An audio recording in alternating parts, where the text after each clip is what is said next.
Hey all, and welcome. I shall be reading to you all Scrambled Egg Super by Dr. Seuss. So sit back, relax, and enjoy the story. Scrambled Egg Super by Dr. Seuss.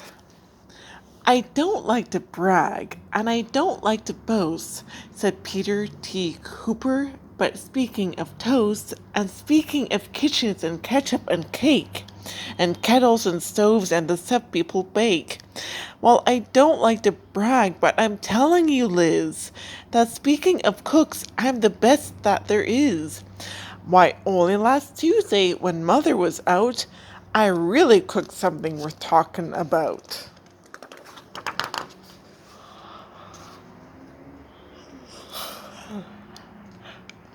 You see, I was sitting here, resting my legs, and I happened to pick up a couple of eggs. And I sort of got thinking, it's sort of a shame that scrambled eggs always taste kind of the same. And that's because ever since goodness knows when, they've always been made from the eggs of a hen.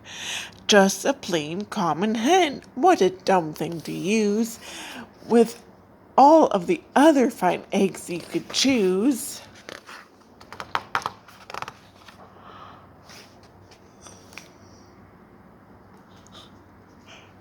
And so I decided that just for a change, I scrambled a new kind of egg on the range. Some fine fancy eggs that no other cook cooks. Like the eggs of a ruffle-necked salamagoose. A salamagoose say they should be good, so I went out and found some as quick as I could.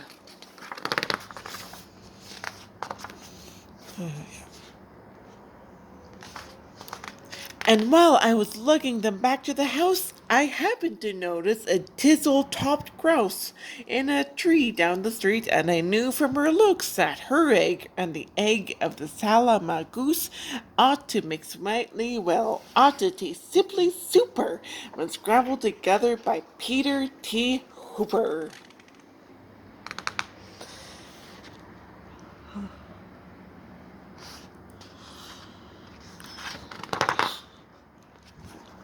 And so I took those eggs home and I frizzled 'em up.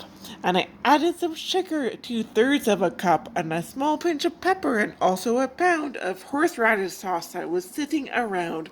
And also some nuts. Then I tasted the stuff, and it tasted quite fine, but not quite fine enough.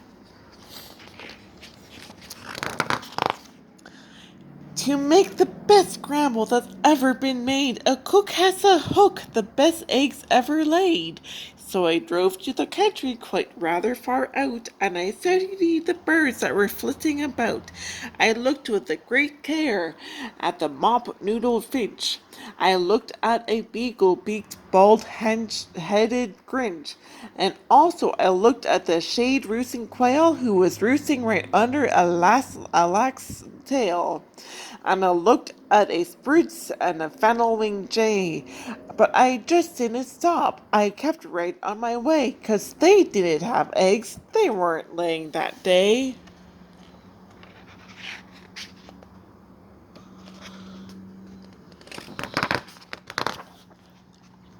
Then suddenly, boy, up that hill a short space, birds! They were laying all over the place. Great, happy, gay families with uncles and cousins all laying fine, strictly fresh eggs by the dozens. Why, I'd have a scramble more super than super. Scrambled eggs super de duper de booper special deluxe a la Peter a de Hooper.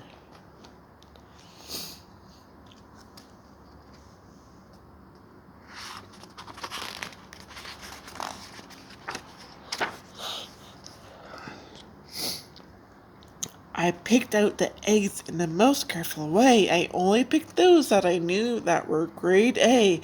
I only took eggs from the very, very best fowls. So I didn't take eggs from the twitter owls. 'Cause I knew that the eggs of those fellows who twiddle taste sort of like dust, like from inside a bass fiddle.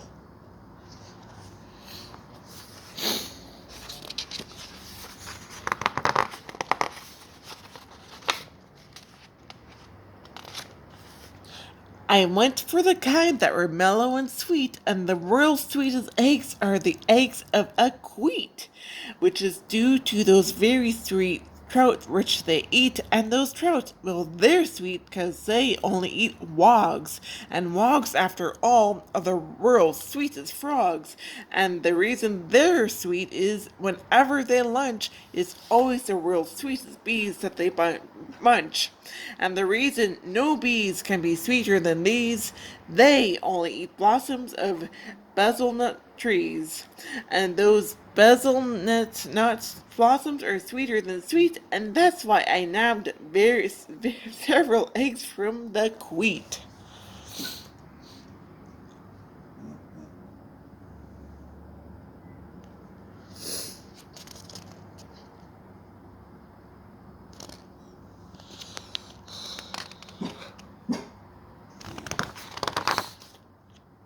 But I pass up the eggs of a bird called a strudel, who is sort of a stork, but with fur like a poodle.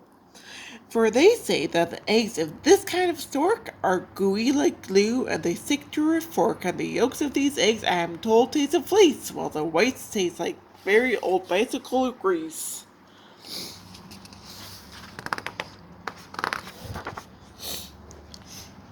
The places I hiked to, the roads that I rambled, to find the best eggs that have ever been scrambled. I hunted down birds along wild tangled trails, through gullies and gulches, and down dingies and dales. I wiggled my way and I crawled at a creep, through the forest of ferns that was 40 miles deep. And I mushed through the bush until I found a fine quigger, whose eggs are as big as a pinhead, no bigger.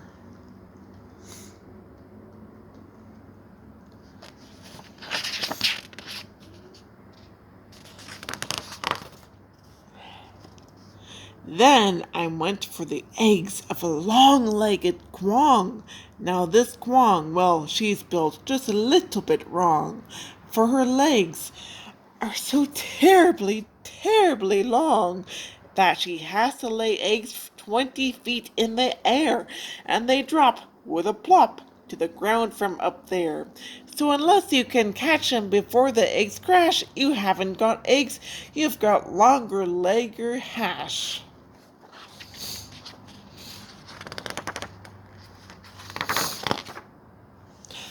Eggs! I've collected 302, but I needed some more, and I suddenly knew that the job was too big for one fellow to do.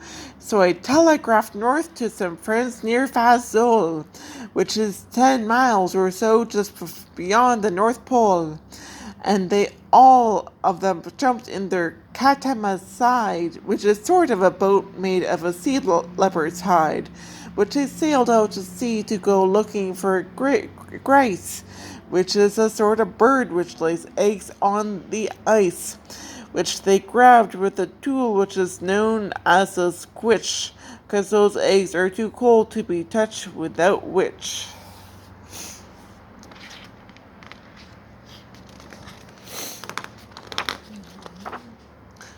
And while they were sending those eggs, I got word of a bird that does something that's almost unheard of. It's hard to believe, but this bird called the peff lays eggs that are 3 times as big as herself. How the peff ever learned such a difficult trick I never found out, but I found that egg quick, and I managed to get it down out of the nest and home to the kitchen along with the rest.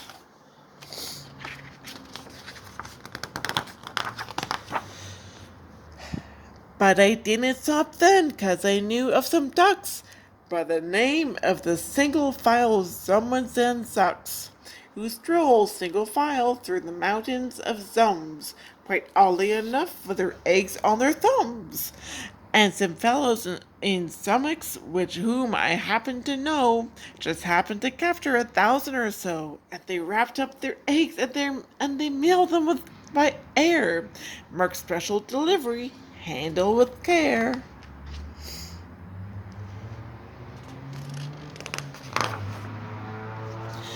I need more helpers. And so, for assistance, I called up a fellow named Ali, long distance.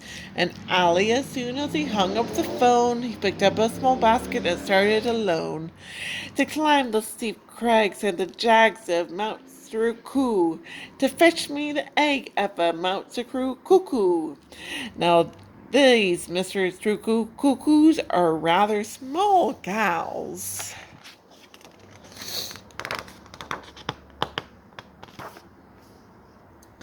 But these Mount Thruku cuckoos have lots of big pals. They dive from the skies with wild crackling shrieks, and they jabbed at his eggs and the legs, and they stabbed out his cheeks with their yammering, clamoring, hammering beaks. But Ali, brief Ali, he fought his way through, and he sent me that egg as I knew he would do for my scrambled egg super de duper beat booper special deluxe a la Peter de Hooper.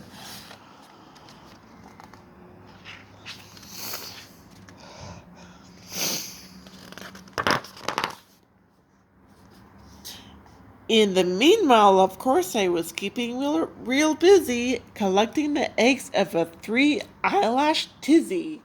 They're quite hard to reach, so I rode on the top of a ham icka scrim icka scram icka snop.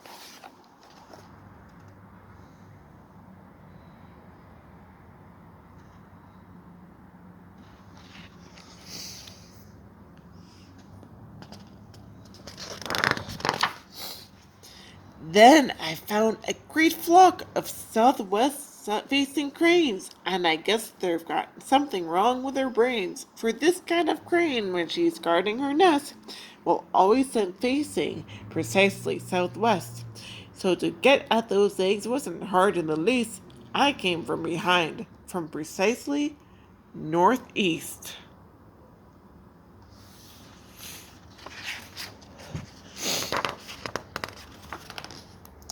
And I captured the egg of a grickly gractus, who lays them up high in a prickly cactus.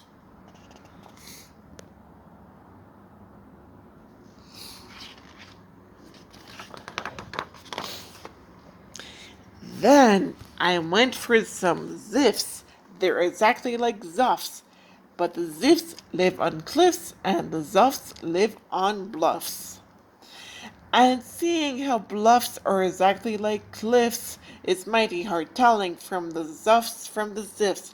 But I know that the egg that I got from the bluffs, if it wasn't a ziffs from the cliffs, was a zuffs.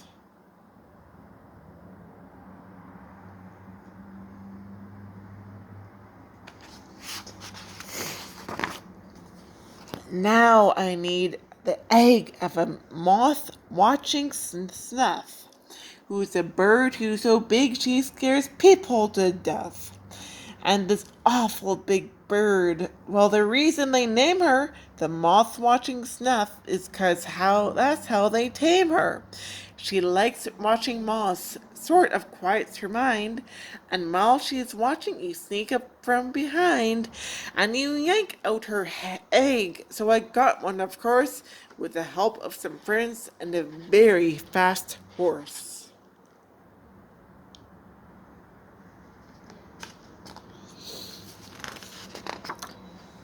If you want to get eggs you can't buy at a store, you have to do things never thought of before. Why, to get an egg of some very small dwarf, we had to pry all of one mountain top off.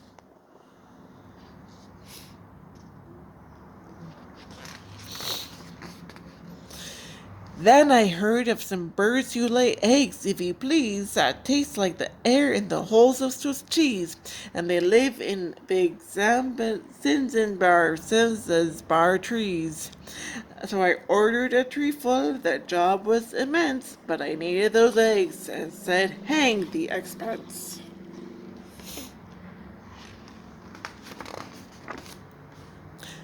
I still needed one more, and I saved it for last.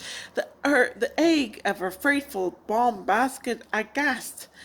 And that bird is so mean and that bird is so fast that I had to escape on a Jill Ickadast. A fleet-footed beast who can run like a deer but looks sort of different. You steer him by ear.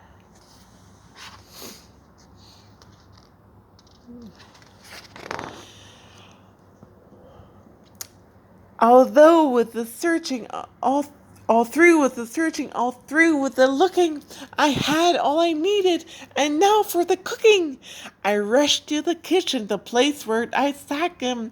I rolled up my sleeves, I unpacked him and cracked him, and shucked him and chucked them in 99 pans, and I mixed them in some beans. I used 55 cans. Then I mixed in some ginger, 9 prunes, and 3 figs, and parsley quite sparsely, with just quite 22 sprigs.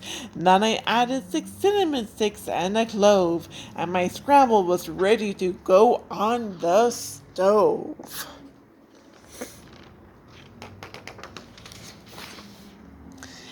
And do you know how they tasted? They tasted just like, well, they tasted exactly just like scrambled eggs, super de duper de booper special de luxe a la Peter de Hooper. The end.